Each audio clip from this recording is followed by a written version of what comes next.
오늘은 사도행전 3장에 대해서 살펴보도록 하겠습니다. 미문에 앉아 구걸하던 사람은 나면서부터 걸을 수 없는 사람입니다. 그가 바라는 것은 무엇일까요? 얻는 것, 얻어내는 것이 전부였습니다. 거기에 베드로와 요한은 미문 앞에 앉아있던 사람을 일으켜 세웁니다. 구걸하는 사람이 바라는 것은 얻어먹을 것이었는데 베드로와 요한이 준 것은 일으켜 세움입니다. 구하는 사람의 생각과는 다른 것을 받은 것입니다. 받으려 하는 사람의 목적과 주는 사람의 목적이 달랐습니다. 26절에 하나님이 그 종을 세워 복을 주시려고 너희에게 먼저 보내사 너희로 하여금 돌이켜 각각 그 악함을 버리게 하셨느니라. 이런 말이 나옵니다. 여기 핵심적인 포인트가 뭐죠? 하나님께서는 이스라엘 백성들을 먼저 선택하셨대요. 그리고 언약을 맺게 하시고 복을 주시려고 악함을 버리게 하셨다는 얘기입니다.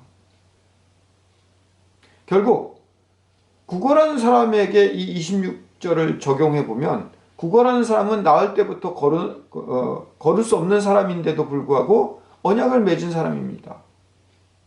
하나님과의 언약. 왜냐하면 그를 통해서 성전 미문에서 기적이 일어나서 하나님을 만나는 경험을 하게 하시기 위한 거룩한 하나님의 계획하심 안에 있는 사람이기 때문에요. 그리고 이스라엘 모든 백성들이 앉아서 구걸하는 사람 때문에 예수님을 알 수 있는 기회를 제공해 주기도 했고요. 평생 걸을 수 없었던 이 사람, 구걸할 수밖에 없었던 이 사람은 선지자의 자손이요 언약의 자손이라는 이야기입니다. 그런데 우리의 인생을 살아가면서 우리가 바라고 소망하는 것이 무엇입니까? 우리는 언약의 자손들인데도 무엇을 얻어낼까? 하나님 앞에서 무엇을 얻어낼 수 있는지에 대한 관심밖에는 온통 없는 존재들입니다. 성전이라고 하는 껍데기 같은 종교의 문, 미문 앞에서 얻어내는 일만 우리는 하고 있습니다. 성전 안으로 들어가 보지도 못한 채요. 오늘날도 마찬가지 아닙니까? 기독교라고 하는 문 앞에서 얻어내는 일만을 하고 있는 우리들. 날마다 성전에 갔다고 하루도 빠짐없이 신앙생활을 했다고는 하지만 결국 무언가를 얻어내는 일 이외에는 할 수 있는 것이 아무것도 없는 수준밖에 안 됩니다. 우리는 또한 걸을 수 없는 사람들이기도 합니다. 주변 사람들이 도와주어야만 성전 미문에서 구걸하는 일을 할 수 있는 존재들. 다른 사람의 도움 없이는 살아갈 수 없는 존재들입니다. 이 세상이 다른 사람의 도움을 받아야만 살 수 있는 그런 평화로운 세상이라는 의미로 이야기하는 것이 아닙니다. 우리는 항상 살아가면서 다른 사람들과 비교합니다. 나는 내 위치를 몰라요. 내가 어떤 존재인지를 몰라요. 다른 사람들과 비교를 해야지만 나를 알 수 있어요. 그저 우리는 나는 공무원이 아니야. 나는 사자가 들어가는 전문직도 아니야. 그렇기 때문에 나는 이 수준에 있는 사람이야. 난 다른 사람들과 비교하여 저 뻔뻔 저 악한 사람 같지는 않아. 그렇기 때문에 난 저런 사람들과는 달라. 로 나를 평가할 수밖에 없습니다. 미문에 끌려 나온 구걸하는 사람과 우리가 다른 게 뭐가 있습니까? 끊임없이 구걸하며 다른 사람들이 있어야지만 살아갈 수 있는 존재. 내가 내 자신을 알지 못하는 그런 존재이죠. 14절에 가볼까요? 너희가 거룩하고 의로운 일을 거부하고 도리어 살인한 사람을 놓아주기를 구하여. 우리가 어떤 존재라고요? 의로운 일을 거부하고 살인한 사람을 놓아주었던 그런 존재들이고 그런 이스라엘 백성들이었습니다. 우리 삶을 하나님의 반대편에 향하여 달려갑니다. 왜요? 이스라엘 백성들이 예수 그리스도를 거부했던 것은 그 당시의 편안함과 안락함을 추구하기 위한 거였죠. 구걸하는 인생이었어요. 그런데도 하나님께서는 우리를 어떤 사람이라고요? 언약의 백성, 복 주시려고 미리 부름받은 사람들이라고 하나님께서 우리를 평가하십니다. 아이러니한 이야기죠.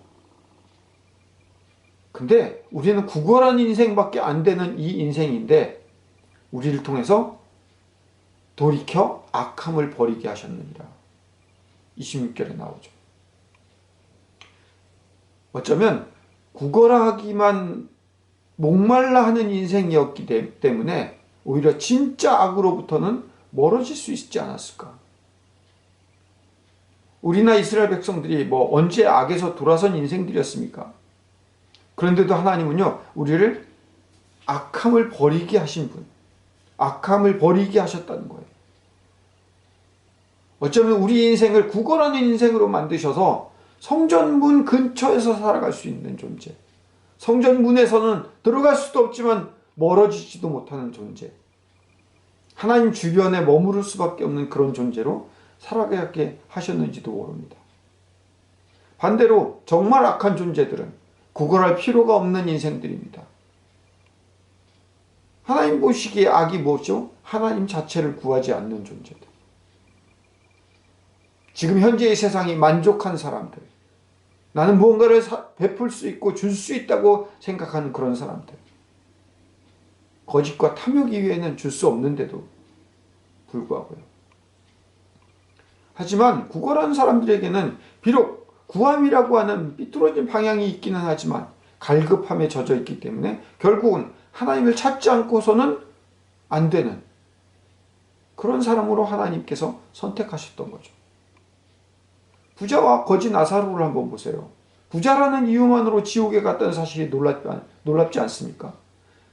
부자가 천국에 들어갈 수 있는 것이 낙타가 바늘길을 통과하는 것보다 어렵다고 하지 않았습니까? 왜요? 부자, 그들은 구할 필요가 없는 존재들입니다. 구할 수 없는 눈먼 자들입니다.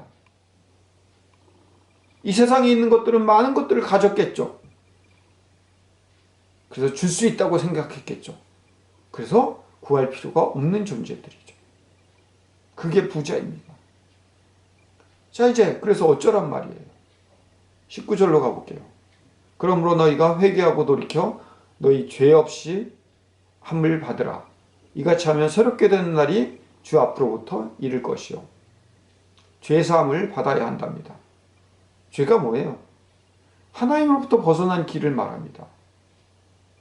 이젠 미문 앞에서 얻어내기만, 구걸하기만을 위해서 사는 삶을 벗어나는 것. 이것이 첫 번째로 기적이죠. 우리가 바라는 얻어냄에서 상상도 해보지 못한 근본적인 삶의 변화인 다리를 일으켜 세움을 받는 삶을 우리는 살아가는 것이에요. 그것이 복음이에요. 우리는 복음에 대한 그 축복과 복음에 대한 기적이 얼마나 놀라운 것인지를 알지도 못한 채로 우리는 일으켜 세움을 받은 존재들입니다. 그렇게 복을 받아서 그렇게 복음을 깨달아서 스스로 걸을 수 있다고 만사 형통해진 것은 아니에요. 새롭게 또 먹고 살아가야 할 기술들을 배워야 하고 일해야 되겠죠. 다리가 튼튼하니까 더 많은 일들, 힘든 일들을 많이 해야 하는 삶을 살 수도 있겠죠. 하지만 우리가 알지 못한 축복을 그때부터, 걸어 다닐 수 있다는 기쁨을 그때부터 느끼기 시작을 하는 겁니다. 우리가 알지 못한 근본적인 하나님의 길을 가는 것. 이것이 죄 없이 함을 받는 일입니다. 이것이 바로 또 어떤 일입니까? 선지자의 삶과 증인된 삶을 살아가는 것. 이것이 곧 회개의 길입니다. 이전에 구걸하였던, 얻는 것이 전부였던 삶에서 이제는 걸을 수 있기에 그 걸음의 목적이 선지자의 삶과 증인의 삶을 살아가는 것. 오늘 저와 여러분이 예수를 증언하는 그런 삶을 살아보시지 않으시겠습니까?